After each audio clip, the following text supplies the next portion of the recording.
Hello fellow engineers and welcome back to Kerbal Space Program 2. Now, due to some mishaps with previous schemes, the UK Space Agency is now recruiting new astronauts. This is a once-in-a-lifetime opportunity for those that get selected, but first, I have been commissioned to engineer machines capable of pushing these astronauts to the extreme. And today, we'll be testing 5 different attributes of the astronauts. The first, preparation. Are Kerbals prepared for anything? The second, ejection protocols. The third, nautical operations, because training in the sea is as good as training in the space. We'll then be testing out the fourth attribute, insanely long missions, to make sure these Kerbals can last a long journey in space, before finally testing the stress of gravity on the body. And to keep it simple, I'll be calling this 5-step plan pennies. So let's get into it and let's test some astronauts. So first off, are these Kerbals prepared for anything? Let's start with one of these normal pods. It's got a nose cone on top and a coupler underneath, but you will notice there's no parachute on this stage. That is because at the bottom of this stage there is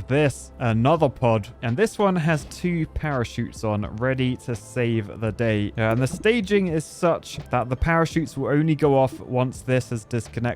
So our Kerbals are going to have to use this ladder to get down. Yes, they'll be doing an EVA in space, or at least in the outside of the atmosphere, to hopefully get from the top pod down to the bottom before this top piece gets disconnected. So with the ladder in place, we'll be picking one of these at random to go and do this, and it's Jeb. So Jeb is in the tin can at the top. We are on the launch pad. He's happy. He has no idea what's about to happen. So let's launch. So sparks are firing, and there goes the rocket. So we're heading straight up. We've used over 1/3 of our fuel. We're actually coming up to half of our fuel because I'm talking so slowly. We're literally just going straight up though, because we don't have a big budget. We can't just go and find Jeb wherever he lands. So hopefully he's going to land fairly close to the launch pad where he started. But wow, we are we're so high. 30,000 meters. We are going up so fast. The fuel is nearly done, which means we're about to stop in a second. I'm worried the Earth is going to spin quite a lot. Oh, there goes the fuel. Boosh, there's that disconnected. Okay, so Jeb, now begins your training.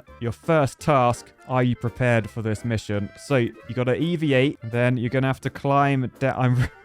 Oh, look at his face. He's scared. I'm just as scared as you are, Jeb. So if we press space, is he going to go onto the ladder? I should have tried this on the surface, but this is why you got to be prepared. You should have been prepared, Jeb. So space. Okay, now we're just floating next to it. Okay, grab it again, F. So we'll just B to board do. Okay, that's just gone back inside. Right, what if I look down at that? Can you then grab the ladder? No, he's not grabbing the ladder. Oh no, I'm not sure we're prepared at all, Jeb.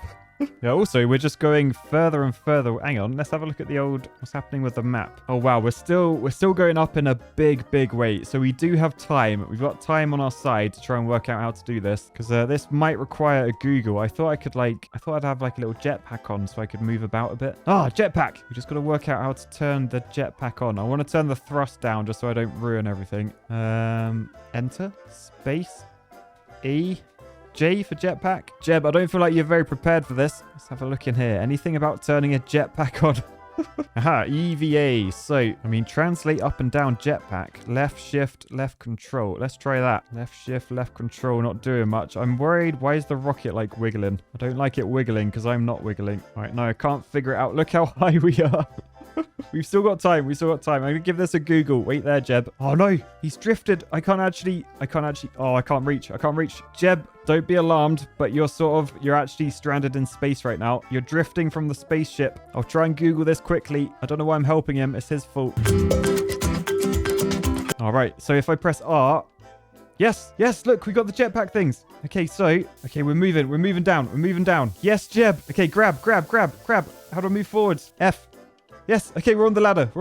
But we've already moved down the ladder, so we didn't actually need to grab it again. I just got to get to that door. So let go, and then move over this way, and then F to grab. Yes, we're in. Okay, board. B to board. Okay, so we're officially in, which means we can now. Yes, we've now got rid of that. Hang on. Why is my camera looking up? No, I want to look at the other one. Oh no, I'm an idiot. I'm an idiot. I didn't realize this was the pod controlling us. That one's just like, it's like a bit of architecture. It's just visual. So although Jeb is in there, we have no control over him. I have no idea if he's going to survive. I think the parachutes are on like altitude thing. So if we look at the map, I think Jeb is in that bit. So if we just fast forward this, and then we can just keep an eye on that purple thing, because that's where Jeb is. So you can see we're heading down fast. What happened to... Oh, I think the other one crashed. Oh, no, we lost Jeb. Okay, that... I'll write down on my pad. We need to do a bit more work on preparation. So next up, we'll be looking at ejection protocols. So for this, we're probably going to need one of these because this is where our pilots will be stood or sat. What's the orientation of this? Okay, so I think that's upright because there's pedals down there. Okay, cool. So you might be wondering, well, what are we ejecting from? Well, what I was thinking, we literally just get a solid booster, flip it on its side, and then as long as we have a decoupler or probably a separatron. Ooh, well, that works. That works. A radial decoupler. Yeah, so we'll have that there. We'll then shove that on the booster like that.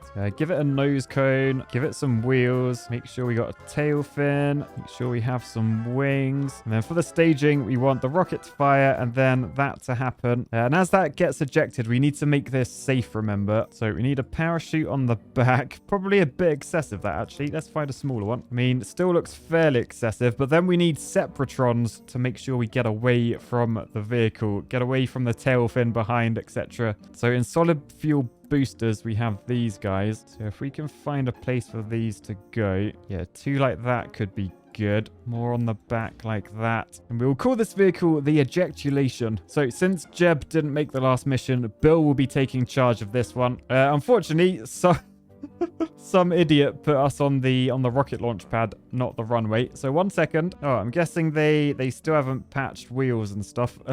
Because yes, there is a new patch, but no, that is not attached very well. Let's just move it slightly, see if that's helped. Or perhaps we can add more wheels to spread the weight out. Oh, that's wait, is that better? Devs, I thought you patched the game. I'm not convinced you've done anything.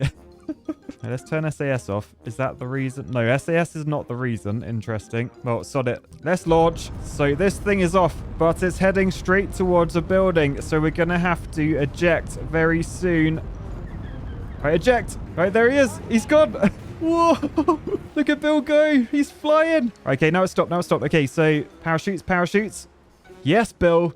Yes, Bill. He's only gone and done it. He's only gone and done it. Wait, Bill, why are you upside down? Are you meant to be upside down? Okay, so we have one astronaut moving on to the next mission, which in fact is called Nautical Operations. And I think Bill is passing this one as well. He's proving he can do his job even underwater. It does not matter where he is. So we'll move straight on to the fourth attribute we'll be testing, insanely long missions. So for this, we will be using a completely new craft. And this will be a group test as well. So we're going to have a 5-seat command pod and we're going to see if these Kerbals will get on in the depths of space if they're left alone for months at a time or perhaps even years. So parachute on top on the off chance that we do make it back to Earth. Large decoupler, large fuel tanks, large engine, down to an XL decoupler where we've got XL fuel tanks. Then we need an XL engine mount so we can get a smaller engine on here because there's no XL engines in this game. We can then shove the Mammoth 2 underneath. That should be enough for our needs. Although actually I want that. Yeah, I want that underneath. A hydrogen engine because these are good in deep space. And you know what? Actually, let's swap this earlier engine and these earlier fuel tanks. We're going to make this hydrogen. So we got those up there and then that. Yeah, there we go. There we go. And that underneath. I want lots of fuel up here though. So I might add some more hydrogen. And then finally, just some control surfaces. We'll do some large ones at the bottom. Some smaller ones up here. We'll rename the vehicle appropriately for a long-term space mission. We've shoved 5 hopefuls in here. Oh, and the pod is called the Cockatoo. That's got to be a good sign, right? So let's launch this thing. Is everyone ready? Oh, who is that? Who invited the receptionist? What's she doing in here?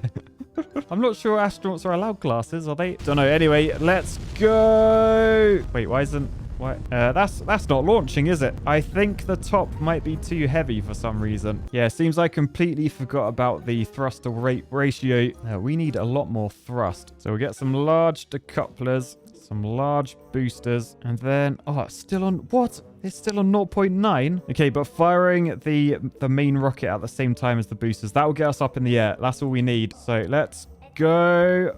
Fire. We're off. I'm realizing our boosters are a little bit wonky. Still, we're heading to space for our first deep space mission. I'm not gonna lie, quite excited to see what space is like. Not something I've seen much of in this game. Oh no, it's rocking. It's rocking. Why is it rocking? I don't like the jiggle of that. I don't like the jiggle. I mean, we're running out of fuel on the boosters, so we can say goodbye to them soon. I know I need to lean, but I feel like with that much rocking, as soon as I start leaning, we're gonna start spinning. All right, so boosters are pretty much done. Let's just turn down the thrust and then boost, get rid of those. All right, then thrust back up just so we don't hit them. Yeah, nice. They're going to hit each other, but I think it's fine. Okay, so now we're going to start moving. All right, so now we've just got to get enough speed to try and get into orbit. And at the moment, that's not going great. We're going to crash down there, as you can see. Oh, no, we're pointing down. Why are we pointing down? Stop pointing down. Oh, no, this isn't what I wanted.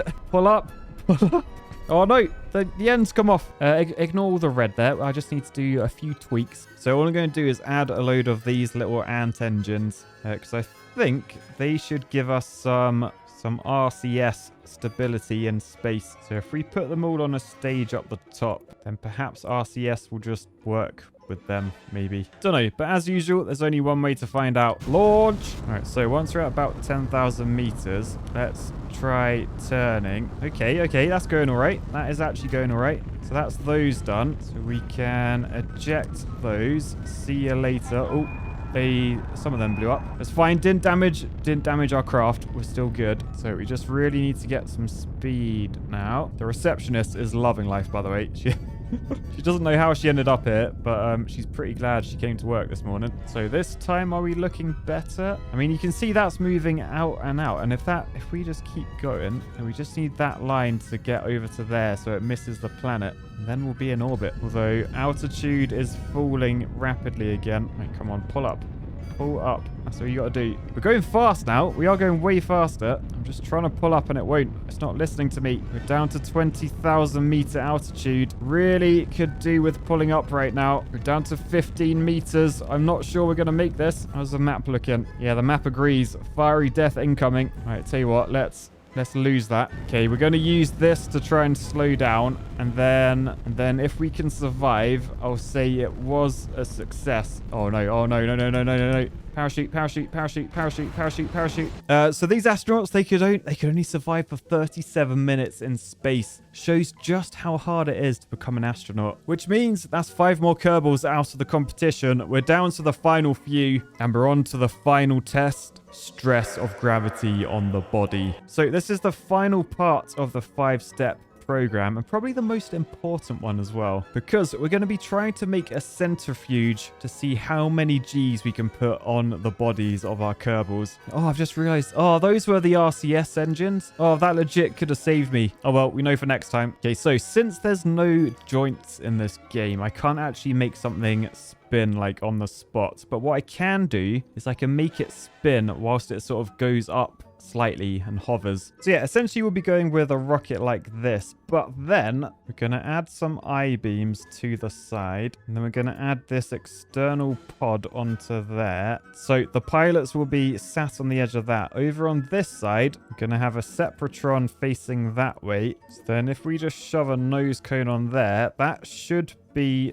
fairly stable. So we're going to call this rocket Ali G. Boyakasha. And inside, well, I say inside, very much outside, we have Valentina. So I guess let's launch this thing and see how we get on. So going up perfectly straight. I mean, I could just fire the next stage and get this thing spinning. So there it goes.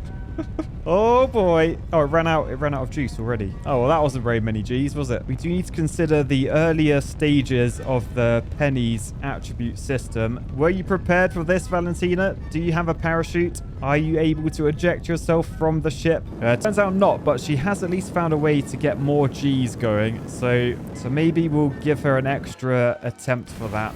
Or maybe not, because she doesn't exist anymore. So if we swap the Sepratron for a bigger booster, yeah, maybe one of those. And then we can copy this entire arm. So we got those on like that. We'll swap one for Valentina's seat, making sure there's a decoupler on there, of course. So there we go. Bill is inside this time. He may have failed a test earlier. I owed him a favor, so he's back in. So here we go. The UK Space Agency's 5-step pennies attribute training system is coming to an end. Let's see how many G's we can get. I don't want this to go too high, really. But yeah, the trouble is, if we don't give it full throttle, it just does that. So full throttle, oh, it still crashes into it. It still crashes into it. I think the trouble is the weight isn't very evenly balanced now. If we shove Valentina on the edge like that. I'm very sorry, Bill. I need to stop referring to you as Valentina. You are Bill. As a finalist, you're going to be a household name. This is exactly how Jeb got his role in the first game. Right, so we're going up. Do I want to get to space? Do I want to get really high? Can I get really high, or are we just... No, I think we're going to fail. All right, let's fire these. Whoa! Oh my goodness! That was a lot faster than I thought it was going to be. Okay, how many G? That was only 9G? That can't have been measuring from the right part, surely. Yeah, now we're balanced. We can actually hover this. So let's go with that. See how Jeb is getting on. Oh, it's so fast. You can see... Oh, it's just carnage. Okay, so that's failed. Oh no, where's our pilot? Where's our pilot? That was only 3G. I feel like that was a very nice speed. Nice. I feel like the G isn't measuring from the seat. Like, what if I rotate the seat? Well, actually, I've got a better idea. I have a better idea. Because these, I feel like we were going so fast that these were getting, like, ripped apart. So if I just lose all of that, I can then use these truss pieces instead. All right, so what if I put the boosters on there, then strut to the main craft? So they are well and truly attached. They are not coming off. And then can I add a small... Oh, I can't add a decoupler to the top of these? Oh, that's disappointing. I thought I could decouple from those. Okay, we'll stick with the radial ones. But in order to make this symmetrical, we're going to be testing 4 Kerbals at once. So we'll just shove parachutes on there as well. Nice. So these are the final 4. You can see Doddery Kerman. She has no idea how she got there, or he. You can tell by the eyes they're not too up for this. But look at those Kerbals. Right, okay, let's launch this. So we're going up. Things are looking good. I think the higher we go, the thinner the air will be, so the faster we'll be able to move. It's just if we start tilting like we are now, that will not be ideal. Although, recovered. Definitely recovered. Right, okay, we're technically out of control already. We're actually going to spin the other direction as soon as I fire these up. Boosh. Oh, look at the faces. Look at the faces. Doddery isn't happy. Oh, no, they're panicking. Everyone else is fine. Look at Tim. He's so relaxed. Right, there's some speed. There is some real speed there. Oh my goodness. We're going so fast for a stable rocket again. Okay, it has slowed down now. It has slowed down. So now we hit the next stage.